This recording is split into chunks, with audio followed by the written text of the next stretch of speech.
the sort of key ingredient here is like just these people are doing crazy stuff to go along with it. Like you could forgive some things, but you cannot forgive just this cacophony of crazy. Welcome to The Dive, the official podcast of Wavestream Media. I'm Cee Cee. And I'm Mark. We're the founders of Wavestream, and this is where we slow down, talk it out, dive into the stuff that deserves a little more airtime.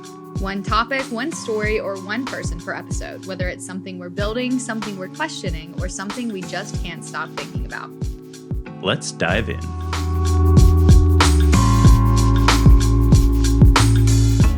Let's dive in. I am excited for this one. We've done this before. I've seen this movie before, but I'm excited to do it again. This is one of my favorite episodes. Well, look, all good movies deserve a sequel. And, you know, I think people want to leave sequels out to dry, but Shrek 2 is one of the best movies of all time. So I think that gives us some hope here. I agree. And we could put out another banger. What, 1 million Toy Stories? How many Top Guns are there? You know, like everything that's great can be done more than once. So we're going to be back for another round of Am I the Asshole? Yes, and we're back on Reddit. Yep. And I'm actually going to kick this off. So one thing I did the same thing I did last time, and I actually pulled mine from Am I Overreacting? Right. I like that we have a good mix of both. Mm-hmm. I think the thing was when I was looking at Am I the Asshole, it has like a little tag that basically shows you right away what the consensus opinion is. And I don't like that. I'm sure there's like a setting that you can like do to turn that on or off. But I have never really observed that. I literally have never paid attention. So that's news to me.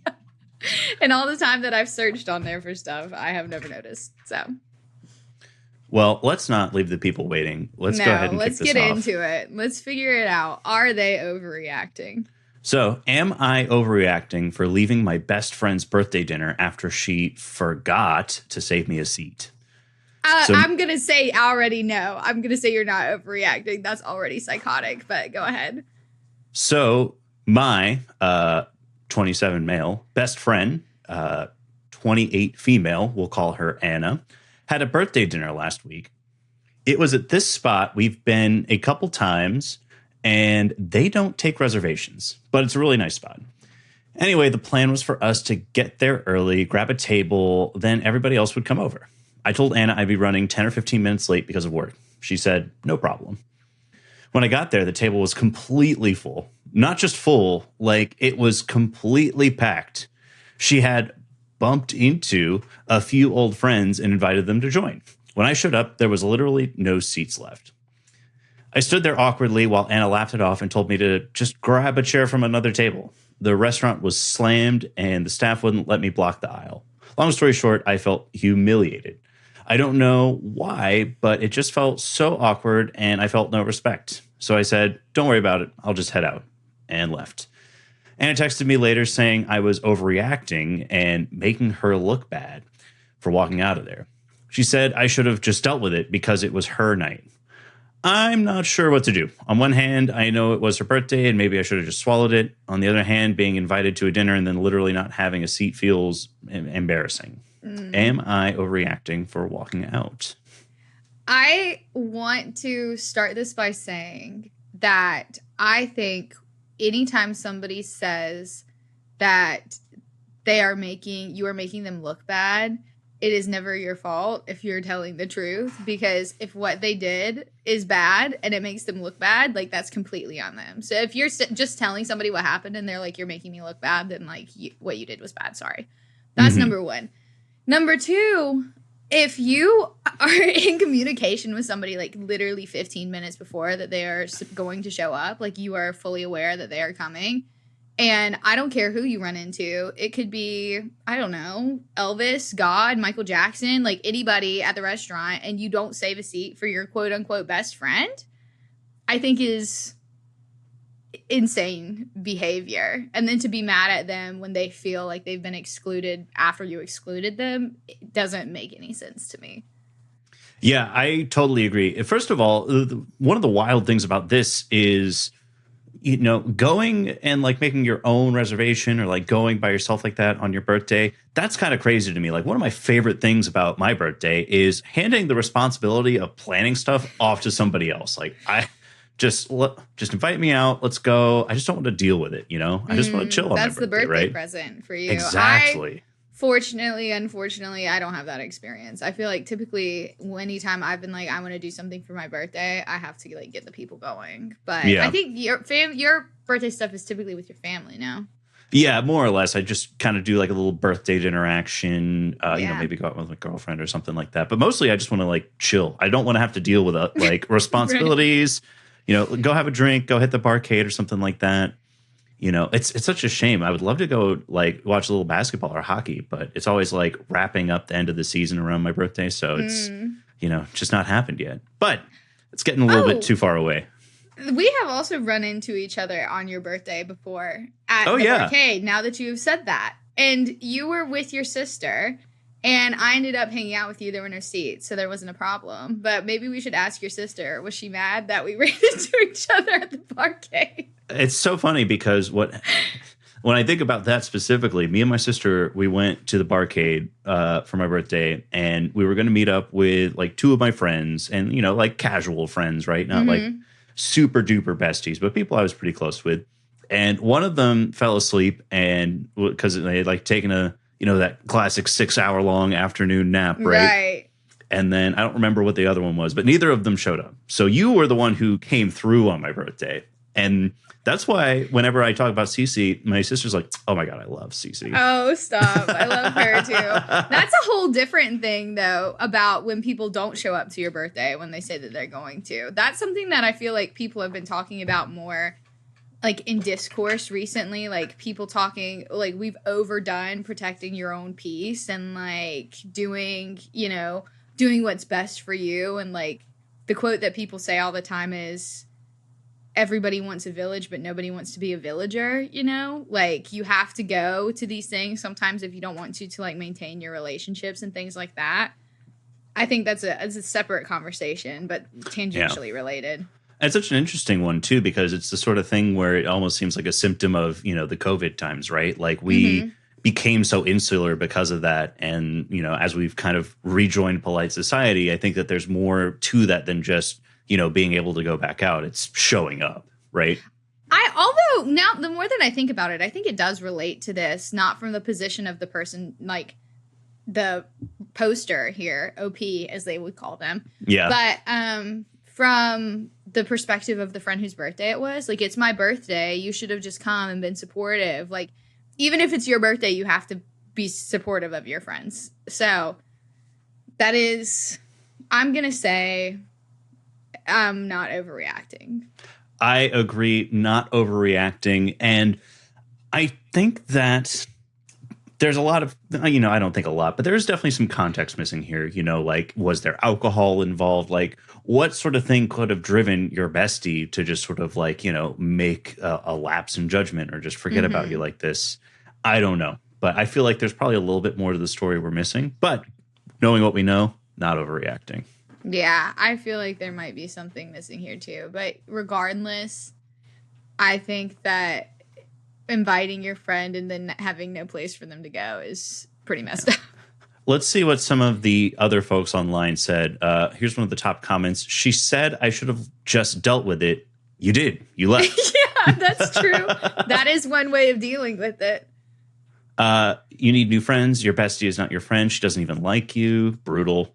I wouldn't just stand there either. I may have headed to the bar to have one drink to see if she was going to do anything or even try to accommodate me. But if she didn't, I'd leave and send her a drink from the bar. Such and such, yeah. I think having a drink at the bar is a reasonable like waiting period, but sending somebody a drink, like I wouldn't do that. Like, you're over at the bar because they didn't save you a seat. I'm not giving you a present because of it.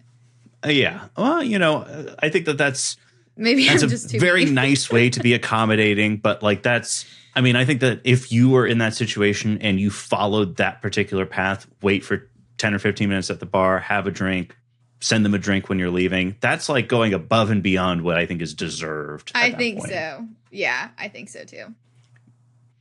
Well, we're going from Am I Overreacting to Am I the Asshole? What do you have in store for us today?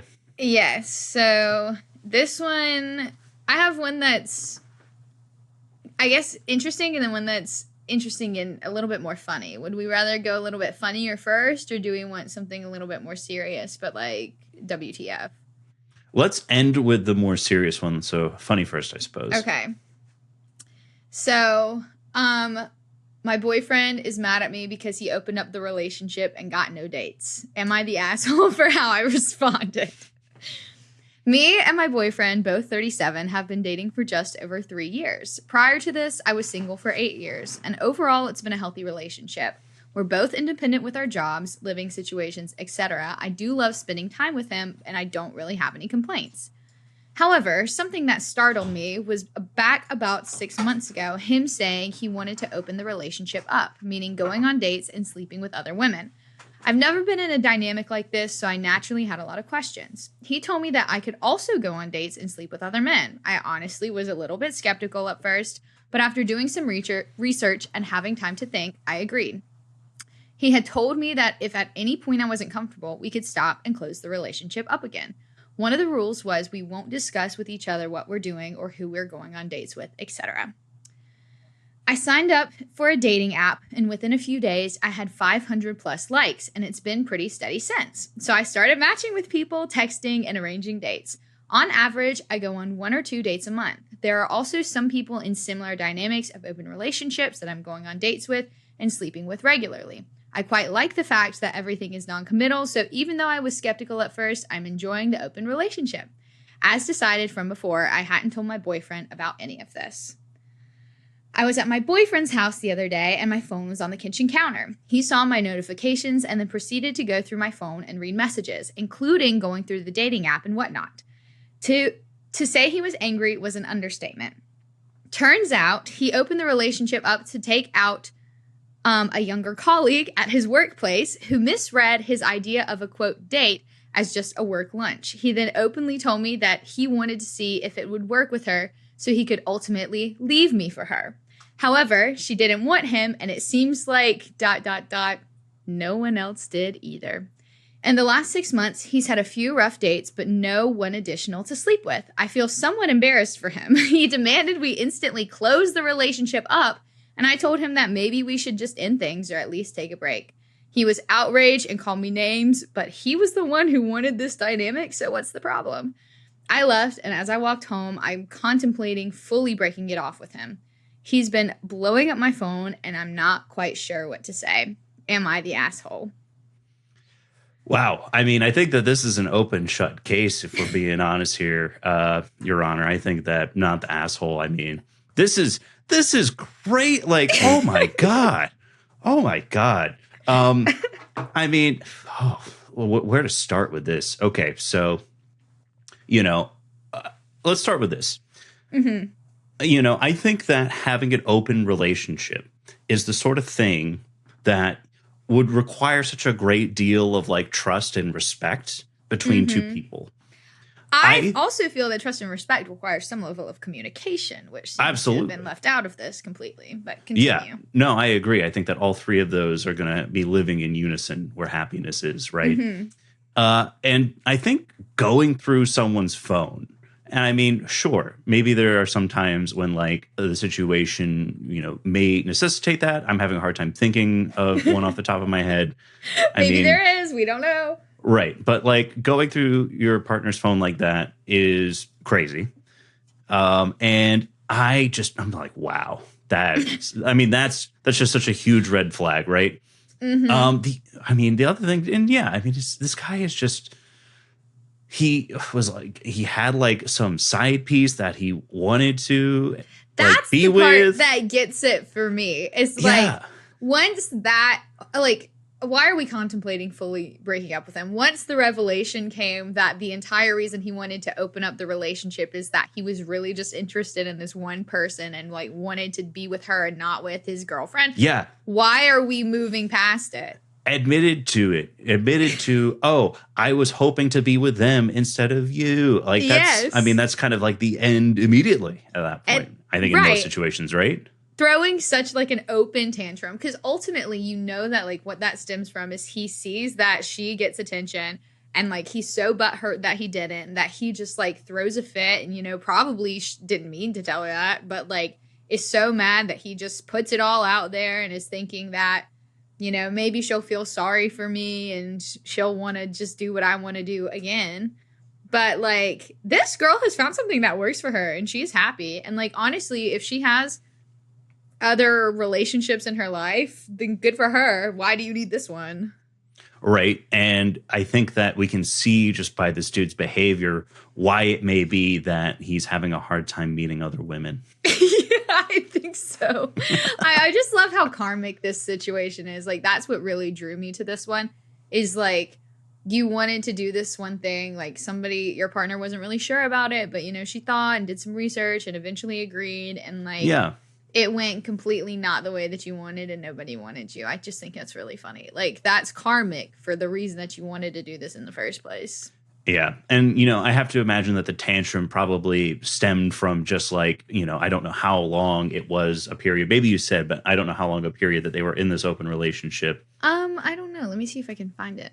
But ultimately had a tantrum because it had been going so poorly for him. He had been keeping these feelings bottled up, you know, and that's the sort of thing. Like, I think if you have trust and respect with your partner, you probably have a communicative conversation, kind of right, double clicking on all these things again about, oh, you know, things just haven't been going really well with that. Do you want to maybe like change the dynamic again? Right.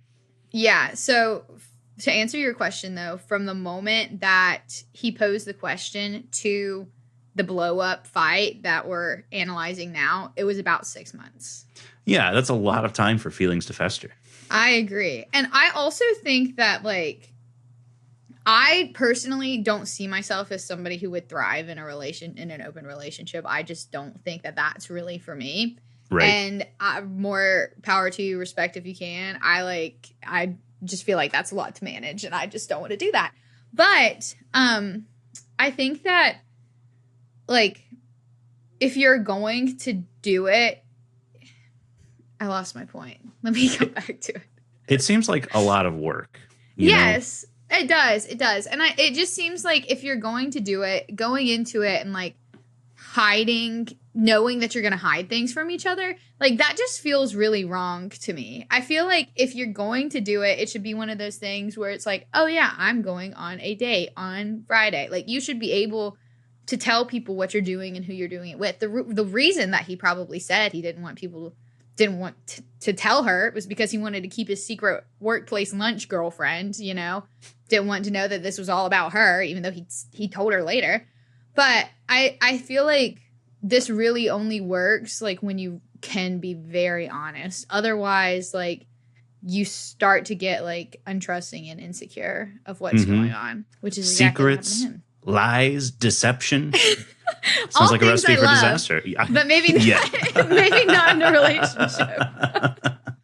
They've got their time and their place. What do the folks online have to say about this one? All right. So, top comment says you should join the rest of the population in not dating him as well, which I think is a really good comeback. Yeah. This one says, sounds like you're out there killing it. Have you considered asking out his work colleague? Yeah. This person said, this is a tale as old as time. One side wants to open up the relationship. It is either for one of two reasons. They are already cheating or they have someone they want to cheat with, and opening up the relationship will make it legal.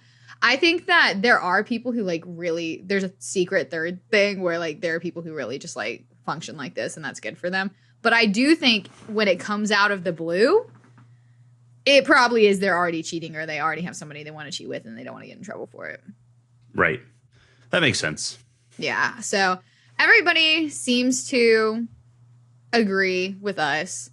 You have every right to dump him. Everybody thinks you should dump him. I don't think you can get much better, to sum it up, than join the rest of the population and not dating him as well. I think that's really the best way to put it. So it's so nice when you find a top comment that really just sums it all up, right? Yeah. Not the asshole. Verdict. Not the asshole. And he definitely is one. Yeah. Yeah. That was crazy. Oh my God. Well, that was a good one. I wasn't expecting Thank it to be so spicy. Thank you. All right. This one I haven't read at all. So we're going in blind here. Okay. It's a dating thing. Am I overreacting by not going on a second date because of this? My first date with a guy, 32 male, and we hit it off pretty fast. We were laughing a lot, bonding over cultural similarities, our values align, etc. Then in passing, he mentioned that his last relationship was 8 years long. I said, "Oh, were you married?" And he hesitated before saying, "No, I wanted to, but there were familial differences we couldn't get past." And he explained Interesting. more after I asked if he could elaborate. The explanation was totally understandable, but during his explanation, recollection of events, he kept calling his ex baby girl over and over. Whoa. Examples. I would tell baby girl, we can figure it out. I said, it's your decision, baby girl. I was thinking, baby girl, you need to be sure about me, etc., etc. I was turned off all of a sudden and no longer wanted to go on a second date with the man. It's not because we were talking about exes. It was specifically because he kept calling her baby girl and they broke up a year ago. Is this a really stupid thing to drop a guy over? I can't tell if I'm being ridiculous or if it's actually odd behavior on his part. I mean, I think I would probably get the ick from that. Like, I think I would probably be like, that's really strange that you would do that. I don't know if, like, you have a nickname for somebody and, like, it becomes so strong. Like, did he ever call her by her name or did he just call her that? Like, was it the equivalent, you know? Like, or either way, I feel like it's weird. Yeah, I mean, it's interesting when I think about this specifically. I think the idea of like this being an overreaction kind of post feels a little like weird to me because this just seems like a normal decision. It's like, oh, I don't like that. Yeah, I mean, going on dates is when you decide if you like somebody or not. Yeah. So if this is an or not, then that's totally fine to not go on a date with them if you seem like maybe they're not over their old relationship. Also, like, they did break up a year ago, but they were together for 8 years. Sometimes when you're together with somebody like for that long, it takes you a while to get over it, you know? Divorced dads take a long time. No, absolutely. Yeah. You know, is it a situation where she's worried that she's going to start getting called baby girl? She doesn't like that nickname, maybe? I don't know, but I can't stop thinking about I guess it came out last year, the 2024 film Baby Girl. That was an experience as well. I left the movie feeling very similar to how I'm feeling about this post, which is just like, that's just kind of weird. Yeah. Ooh. Yeah. I don't think it's for you, but watch it if you want. But yeah, it's just like, I don't think you're overreacting. I don't think that there is like much of a reaction here. I think it's just kind of like, Yeah. You know? I think that there are very few things that you can call like an overreaction when you're in like this sort of like first date, second date kind of territory, because it's all just sort of exploratory, right? Like, you know, you want to feel safe and comfortable around a person when you're dating them, right? So you really just have to find somebody who just doesn't give you the ick, kind of like you're saying, right? And so if you get a little ick from something like this, makes sense, you know? Yeah. But I also understand, like, you know, to your point, why this guy might be like, you know, if this is am I the asshole? She's not the asshole, and neither is he. No, you know? I don't think so either. I do just think he's a bit of a freak for that, but Yeah. he's not an asshole. Yeah. I feel like, like you said, at this point in dating somebody, the second date, you can reject them for any reason or no reason. Like, if you're not into it, you're just not into it. Because sometimes people don't do anything at all, and it's just like the vibe is just not good, and that's totally fine too. So I don't think you're overreacting. I think that's fine. All right, are you ready for this one's a little bit longer. It's a little bit more detailed. It's going to get a little bit twisted. Are we ready to get a little twisted? I hope so. All right. Am I the asshole for wanting to walk away from my marriage and the child we're raising after finding out the child is biologically my husband's? So off the bat, you're kind of like, what? Huh. Like, I would think so. But wait, Yeah. there's more. There's a lot to this, and it's newly revealed to me, so I'm still processing, and I'm sure I'll be all over the place. So that's her disclaimer. My husband's sister adopted a child 4 years ago. She had talked before about being a single mom by choice, and when her friend had a child she didn't want to raise, she said it made sense to step in and offer to become the baby's mom. Everyone was supportive and welcomed the child into the family. So we have sister's friend has a baby, sister adopts the baby and is raising the baby. 2.5 years ago, my husband's sister was diagnosed with MS. She unfortunately declined rapidly and asked us to take her child, and we agreed, which I do feel like this child is being somewhat passed around. Let me stop putting in my own discourse. We had not we had not yet had children of our own at that point, which made it easier. And we made sure she would still spend time with her child, and she asked that we continue raising the child. And I'm saying the child to keep anonymity no matter how bad she gets if she dies.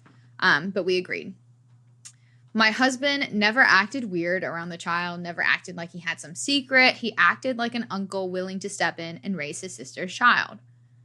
Recently, his sister confessed to me that my husband was the biological father of this child. She said my husband and her best friend used to hook up occasionally, and he did it again right before we got married. And this child is the result of his infidelity. I was sick.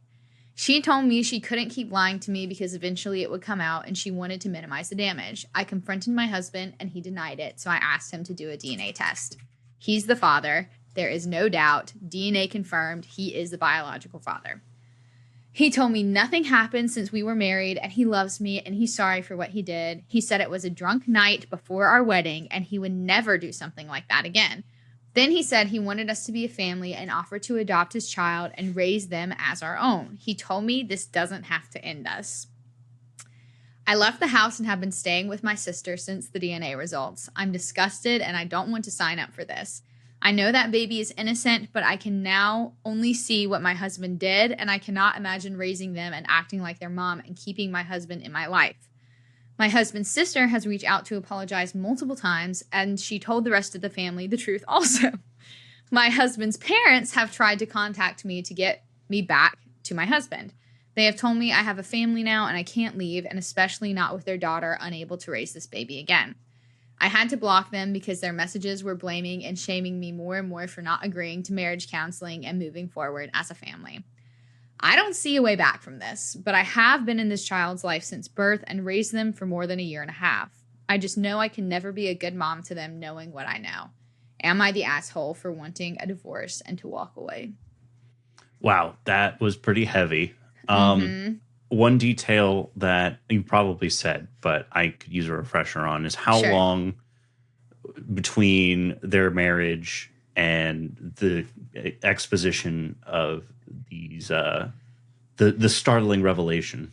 So I don't think that that's in here explicitly, but the sister adopted the child as a baby, and it says she adopted the child 4 years ago, and that they were conceived like just before they got married. So I would imagine like the infidelity was about 5-ish years ago, 4.5, 5 years ago. Yeah. Okay. This is, it's probably not a super important detail, but definitely something I was curious about. I mean, my gut reaction is like, I don't think you're the asshole when some shit that's like, the fucking Jerry Springer show level really of twisted. Like family drama comes out like that. Like, yeah. Whoa. It's giving like Days of Our Lives. It's giving soap opera. It's exactly. I think I saw this plot when I was at my granny's house at 2 p.m. as a child. So like I don't think she's the asshole either. And I honestly think that she's coming from a place of, regardless of what everybody in the family seems to be saying to her, coming from a place of like, what's the best thing for this child? And if she knows that she's not, like, I don't blame her for not being able to look at the child the same way. Like, as horrible as that sounds, like, the child, of course, is innocent. But if I looked at that, that's just, that it just is the thing that kind of like blew up your life a little bit. And I feel like it would be hard to to be a parent in that situation. And also, like, why would you want to be with your cheating husband? And everybody, the thing that would piss me off is people knew about this. Like, other people knew this for years and nobody told me. I would want out completely. Yeah, I mean, that is a hell of a sister to just sort of like keep this secret for your brother for 4 or 5 years and to raise his, a child of infidelity. Yeah. Like, wow, that's also pretty crazy. Yes. What a fun subplot. Yeah. The sister involvement, yeah. And then the sister getting sick too. Like, there's a lot going on. But I do think the sister is also a menace here, even if... Is she the asshole?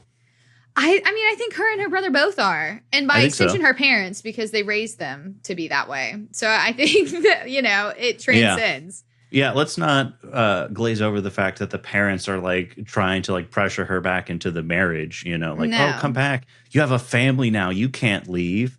Well, I mean, this isn't my child. No, it's not the family. She truly believed she was an aunt. So she really didn't think she had a child. Number one, she doesn't really have a child. Her husband does. Right. But I mean, if she's married to her husband, then she does, kind of have a child.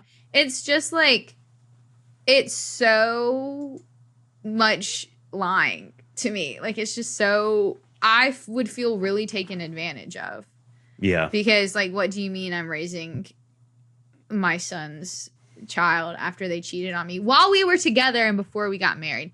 Because that's another thing. He's like, oh, it was before we got married. I would never do that again. And we still got married. Like, you cheated on me and we still got married. If I had known that, I feel like, based on her opinion, if she had known that, she probably wouldn't have married. So he's lying. His sister's lying. Everybody's lying. Yeah. I honestly feel pretty bad for her. Like, this is such a terrible situation to be in. Where's the baby's biological mother? That's what I want to know. Is she still around? Because she was the best friend of the sister. Where is she in all of this picture? I mean, probably and that is such a good question too. Is like, does she know about all this? Well, I mean, she must know about at least some of this. Like, she had a child, right? Yeah. I wonder if she knows that everybody knows or what. I feel like if she's really best friends with the sister, then she must know. Yeah. Wow. Yeah. Wow. I think everyone else here is the asshole except for the kid, because it's not their fault. They didn't ask for this. And also her. Because, she, that would just be very confusing. And I think I would also just be like, you know what? I think it's probably best if I'm just not here. Let me just take myself out of this equation. Y'all, good luck, though. I imagine that most of the comments agree with us, no? Yeah. I can't imagine how you feel. Utter betrayal and them all expecting you to be fine with it is insane. Mm-hmm. Don't forget that his sister and probably the rest of his family actually knew. I don't know that that's true. But somebody said, deal with him only through your lawyer, move on, and don't look back. He does not deserve you. Ask his parents how many affair babies they raise. Once they raise an affair baby, then they can have an opinion. Mm-hmm. Yeah. So everybody says, get away. He intentionally denied you the option to leave a cheater so he could have what he wanted without consequences. It's kind of going back to the last one that I had too. The men just kind of want to do whatever they want. Yeah. Shout out women. They don't deserve us. That's so They deserve true. better. I couldn't agree more. Thank you for that. All right. That's all that I have for this episode. This ended up being short for us, I feel like. Well, I mean, I think what we did here is we ended up kind of stumbling into some pretty open shut cases. Like some crazy stuff to be sure, but nothing where it really like got me thinking about like, what are the ethics of, an open relationship? Well, I could tell you that the ethics of an open relationship are don't be like that guy, like geez. Yeah. Or absolutely. Is there a way to come back from infidelity? Maybe, maybe not. But like, I don't expect the woman in the final story to, because that's just so crazy. No. Like, it's one thing if somebody's like, I cheated on you. I mean, to me, that would still hurt my feelings. Yeah, but absolutely. I could probably get past it at a certain point. But I cheated on you 5 years ago, had a kid, and now we're raising it. That's probably a little bit too far. Right. I mean, yes, people make mistakes, and it's okay to forgive people for their mistakes, or it's okay to be upset about it and, break it off, right? Like, both of those are perfectly acceptable pathways. But the sort of key ingredient here is like, just these people are doing crazy stuff to go along with it. Like, you could forgive some things, but you cannot forgive just this cacophony of crazy. Yeah. The sort of key ingredient here is like, just these people are doing crazy stuff to go along with it. Like, you could forgive some things, but you cannot forgive just this cacophony of crazy. Thank you for sharing. Please tell me more. If we see any updates, maybe we'll link these stories in the show notes, and that way if there are any updates, you can go and check and see when they appear. Yeah. And I would definitely, if you're into this, let us know, leave a comment, tell us what you think about this sort of thing. But I would expect some more of these because we're having a good time doing them. Yeah, there's some of our favorite ones because we're nosy. So just a little drama as a treat, Just, can you believe what they did? We love to do that. That's what we do in our free time. So that's it for this episode of The Dive. Thank you for being here. You can find us on Instagram and TikTok at wavestream.media. And if you want a podcast like this one or totally not like this one, visit our website, wavestream.media. See you soon.